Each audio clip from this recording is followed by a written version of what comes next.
తెలంగాణ రాష్ట్రంలో ఓపీ సేవల్లో రెండో స్థానంలో దుబ్బాక ప్రభుత్వ ఆసుపత్రి నిలిచింది. సిద్దిపేట జిల్లా దుబ్బాకలోని ప్రభుత్వ ఆసుపత్రిలో సూపరింటెండెంట్ డాక్టర్ హేమ్రాజ్ సింగ్ సారథ్యంలో ప్రభుత్వ ఆసుపత్రి రోగులకు నాణ్యమైన సేవలను అందించడంలో తెలంగాణ రాష్ట్రంలోని రెండవ స్థానంలో నిలిచింది. దుబ్బాక ఏరియా ఆసుపత్రిలో ఏబీహెచ్ఏ యాప్ను ఉపయోగించి క్యూఆర్ కోడ్ని స్కాన్ చేయడం ద్వారా క్యూ లైన్లో రోగులు నిలబడకుండా ఉండేలా సౌకర్యం ఏర్పాటు చేశామని, ఈ యాప్ని ఎలా ఉపయోగించుకోవాలన్న అవగాహనని రోగుల్లో కల్పిస్తున్నామని వైద్యులు తెలిపారు. ఈ సందర్భంగా రోగులకు మంచి సేవలు అందిస్తున్న ఆసుపత్రి సిబ్బందిని సూపరింటెండెంట్ డాక్టర్ హేమరాజ్ సింగ్ అభినందించారు.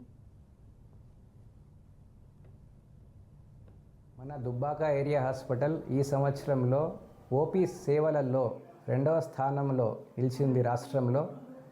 ఈ ఓపీ సేవలు అనేటివి మనము ఆభా యాప్ని యూజ్ చేసుకొని క్యూఆర్ కోడ్ని స్కాన్ చేసిన తర్వాత పేషెంట్కి క్యూలో నిలబడకుండా ఒక నంబర్ ఇవ్వడం జరుగుతుంది. ఆ నంబర్ ప్రకారం వాళ్ళు కూర్చున్న ప్లేస్కే మనం అనౌన్స్ చేసి వాళ్ళ టైం వేస్ట్ కాకుండా పిలిపించుకొని వాళ్ళకు ట్రీట్మెంట్ ఇవ్వడం జరుగుతున్నది.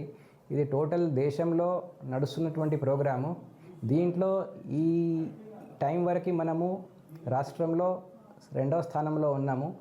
అదేవిధంగా ఎవరికైనా మెడికల్ ట్రీట్మెంట్ కానీ సర్జికల్ ట్రీట్మెంట్ కానీ అవసరం పడితే తప్పకుండా దుబ్బాక ఏరియా హాస్పిటల్కి వచ్చి ట్రీట్మెంట్ తీసుకోవాలని చెప్పి కోరుతున్నాను. మేము ఎప్పుడు మీ సహకారాన్ని కోరుతున్నాం.